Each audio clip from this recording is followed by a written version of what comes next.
Assalamualaikum warahmatullahi wabarakatuh. Perkenalkan, nama saya Dea Irnadias Ipada, STB 182219, saya dari kelas F. Di sini saya akan membahas soal final matematika diskrit beserta jawabannya. Kita langsung saja masuk pada soal nomor 1. Pada soal nomor 1, bertuliskan bahwa buatlah suatu graf sederhana berdasarkan matriks ketetanggaan, kemudian tentukan sirkuit Euler dan sirkuit Hamilton dari graf tersebut bila ada.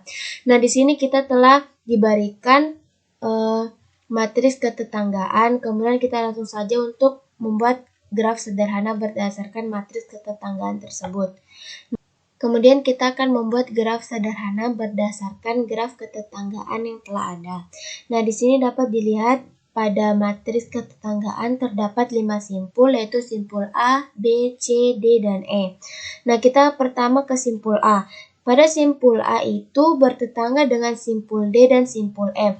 Maka di sini kita menggambar simpul A bertetangga dengan simpul D dan simpul E. Kemudian kita masuk ke simpul B. Simpul B itu bertetangga dengan simpul C, D, dan E. Di sini kita lihat pada gambar simpul B bertetangga dengan simpul C, simpul D, dan simpul E. Kemudian kita ke simpul C. Simpul C itu bertetangga dengan simpul B dan D. Di sini dapat kita lihat simpul C bertetangga dengan simpul B dan simpul D. Kemudian masuk ke simpul D. Simpul D itu bertetangga dengan simpul A, B, dan C. Kita lihat di sini simpul D bertetangga dengan simpul A, B, dan C. Kemudian kita masuk ke simpul E. Simpul E itu bertetangga dengan simpul A dan simpul B. Kita lihat pada simpul E itu telah bertetangga dengan simpul A dan simpul B.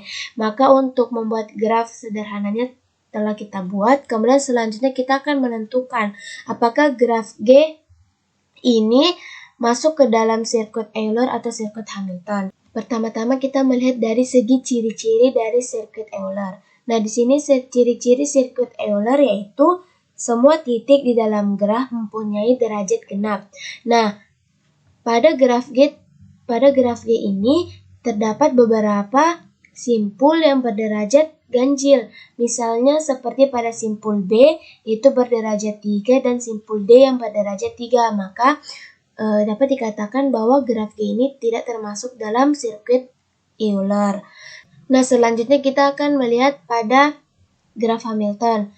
Nah, di sini jika dilihat dari pengertian sirkuit Hamilton, yaitu sirkuit yang melalui tiap titik atau simpul tepat satu kali di dalam graf, kecuali simpul awal dan simpul akhir. Nah, jika dilihat dari graf G ini, sirkuit Hamilton graf G yaitu A, D, C, B, E, dan kembali lagi ke simpul A. Maka dapat dikatakan bahwa graf G ini merupakan atau termasuk ke dalam sirkuit Hamilton atau graf Hamilton. Nah, selanjutnya kita akan masuk ke soal nomor 2. Di sini ditulis bahwa soal nomor 2 yaitu apakah graf pada nomor 1 dapat diubah menjadi graf planar? Nah, berdasarkan graf G di atas pada nomor 1 tidak terdapat sisi-sisi yang saling berpotongan. Dan juga kita dapat melihat dari pengertian graf planar yaitu jika sebuah graf dapat digambar pada bidang datar sedemikian sehingga sisi-sisinya tidak ada yang saling berpotongan. Nah, pada graf G ini tidak terdapat sisi-sisi yang saling berpotongan, sehingga graf G ini secara tidak langsung sudah membentuk graf planar, jadi tidak usah lagi diubah menjadi graf planar. Nah, kemudian kita masuk ke soal nomor 2 bagian B, yaitu buatlah sebuah graf isomorfik dari graf pada nomor 1. Nah, di sini kita telah menggambar graf satunya berbentuk seperti graf pada nomor 1. Kemudian kita membuat graf isomorfiknya. Nah, di sini terdapat graf 2 yaitu dengan simpul PQRST. Nah, di sini dua graf di atas mempunyai jumlah simpul yang sama, mempunyai jumlah sisi yang sama, mempunyai simpul yang sama berderajat tertentu. Maka dapat dikatakan bahwa graf 1 dan graf 2 itu isomorfik. Jika dilihat dari definisi graf isomorfik, dapat disederhanakan bahwa dua buah graf yang isomorfik adalah dua buah graf yang sama, hanya tampilan secara geometrik kedua graf tersebut kelihatan berbeda. Selanjutnya kita masuk pada soal nomor 3. Di soal nomor 3 dikatakan bahwa gunakan algoritma pewarnaan graf Welch-Powell untuk menentukan bilangan kromatik dari graf pada gambar nomor 1. Kita menggambar bentuk graf pada gambar nomor 1. Kemudian kita menentukan tabel pewarnaannya. Di sini ada simpul, derajat, dan warna. Di sini kita memulai dari simpul yang berderajat paling banyak. Di sini ada dua simpul yang berderajat banyak, yaitu simpul B dan simpul D. Kita mulai dari simpul B. Di sini simpul B itu berderajat 3. Di sini kita menuliskan simpul B derajat 3. Kemudian kita ke simpul D juga berderajat 3. Kemudian kita ke simpul A itu berderajat 2, yaitu simpul D dan E. Kemudian masuk ke simpul C itu berderajat 2 juga, dan juga terakhir yaitu simpul E juga berderajat 2. Kemudian kita akan memberikan pewarnaan pada graf G atau pada graf gambar nomor 1. Nah, di sini kita mulai pada graf yang berderajat banyak. Ditentukan warna pertama untuk simpul B. Di sini kita memberikan simpul B yaitu warna merah. Di sini tertulis warna M yaitu merah. Kemudian selanjutnya kita ke simpul D karena dia berderajat 3 juga. Di sini simpul D itu kita memberikan warna hijau karena di sini pada simpul B kita telah memberikan warna merah, sehingga kita tidak boleh memberikan warna merah lagi pada derajat yang bertetanggaan. Karena di sini simpul B dan simpul D bertetangga, maka kita memberikan warna berbeda pada simpul D. Di sini kita memberikan warna hijau pada simpul D. Kemudian kita ke simpul A. Simpul A kita memberikan warna merah. Kenapa warna merah? Karena pada simpul A dia tidak bertetangga dengan simpul B yang juga berwarna merah. Jadi tidak mengapa jika kita memberikan simpul A itu warna hijau, warna merah maksud saya. Nah, kemudian kita ke simpul C. Simpul C itu kita berikan warna kuning. Mengapa warna kuning? Karena pada simpul C itu bertetangga dengan simpul D dan simpul B yang telah kita beri warna terdahulu. Kan pertama itu simpul B warna merah dan simpul D warna hijau. Maka kita tidak boleh mengambil dari dua warna tersebut karena simpul C bertetangga dengan simpul D dan simpul B. Maka kita mengambil warna berbeda yaitu warna kuning untuk simpul C. Kemudian kita masuk ke simpul E.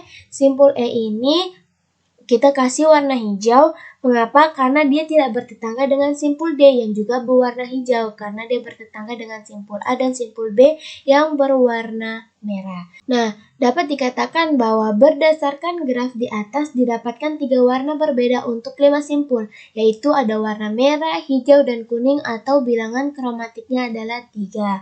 Kemudian kita masuk ke soal nomor 4. Nah, pada soal nomor 4 dikatakan gunakan algoritma prim dan Kruskal untuk menentukan pohon perentang minimum dari graf berbobot berikut ini. Nah, di sini kita telah diberikan graf berbobot pada soal. Kemudian kita masuk ya ke jawaban bagian A yaitu untuk proses untuk algoritma prim. Nah, dari pengertiannya yaitu pada setiap langkah diambil sisi dari graf G yang mempunyai bobot minimum namun terhubung dengan pohon merentang minimum T yang telah terbentuk. Nah, di sini kita akan mulai pada sisi dari graf yang berbobot minimum tetapi masih saling terhubung dengan pohon perentang minimum T yang telah terbentuk. Nah, kita di sini mulai pada nomor 1 yaitu sisi A dan B. Di sini sisi A dan B yaitu memiliki bobot minimum 1. Maka pertama di sini kita menulis bagian A, B, kemudian kita gambarkan.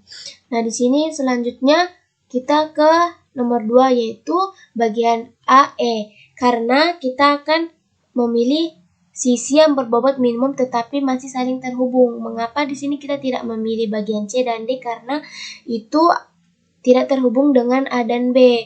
Harus melewati dulu B ke C. Maka dari itu kita masuk ke bagian A, E dulu. Nah, di sini kita langsung masuk ke bagian A, E. Di sini sisi AE itu berbobot 1. Kemudian B dan C. Nah, di sini langsung kita masuk ke A, B, C. Nah, di sini mengapa sisi BC yang kita ambil karena graf yang masih saling terhubung antara graf A, B itu graf C dulu. Di sini graf BC yaitu memiliki bobot 2. Kenapa kita tidak memilih graf C? Kenapa kita tidak memilih sisi CD?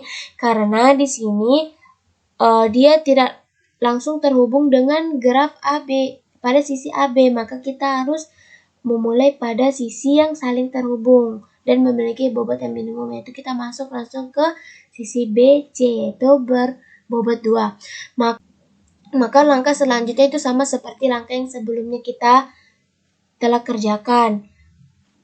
Sehingga di sini kita telah mendapatkan yaitu 15 langkah untuk menentukan bobot berentam minimum pada graf. Nah, di sini total bobot yang dihasilkan yaitu berjumlah 28. Kemudian kita langsung ke nomor 4 bagian B yaitu proses untuk algoritma Kruskal. Nah, di sini dilihat dari pengertian algoritma Kruskal yaitu sisi-sisi graf diurutkan terlebih dahulu berdasarkan bobotnya dari kecil ke besar. Namun, jika pada algoritma prim, sisi yang dimasukkan ke dalam T itu harus bersisian dengan sebuah simpul di T. Maka pada algoritma Kruskal, sisi yang dipilih tidak perlu bersisian dengan sebuah simpul di T asalkan penambahan sisi tersebut tidak membentuk sirkuit. Nah, di sini sisi-sisi dari graf diurutkan menaik berdasarkan bobotnya dari bobot kecil ke bobot besar. Nah, pada algoritma Kruskal ini kita memulai dari yang berbobot minimum, tetapi tidak mengapa jika tidak saling terhubung antara satu sisi dengan sisi lainnya. Yang penting dia memiliki bobot yang minimum. Nah, di sini kita mulai pada sisi AB. Di sini sisi AB berbobot 1. Kemudian masuk ke sisi AE, dia juga berbobot 1. Kemudian pada sisi CD, nah kan kalau tadi algoritma prim itu harus saling terhubung dan memiliki bobot yang minimum. Nah, kalau pada algoritma Kruskal tidak mengapa jika tidak saling terhubung antara satu sisi dengan sisi lainnya, tetapi memiliki bobot yang minimum. Maka di sini kita langsung masuk ke sisi C dan D, yaitu dia berbobot 1. Kemudian kita masuk ke sisi D, H, yaitu juga memiliki bobot 1. Maka langkah-langkah selanjutnya itu kita caranya sama seperti langkah 1, 2, 3, dan 4. Sehingga kita akan mendapatkan yaitu ada 15 langkah. Maka total bobot yang dihasilkan yaitu berjumlah 28. Sama ketika kita menentukan untuk pada algoritma prim juga berjumlah 28. Nah, sekian pembahasan untuk soal final matematika diskrit dari saya. Jika ada kesalahan, mohon dimaafkan. Wassalamualaikum warahmatullahi wabarakatuh.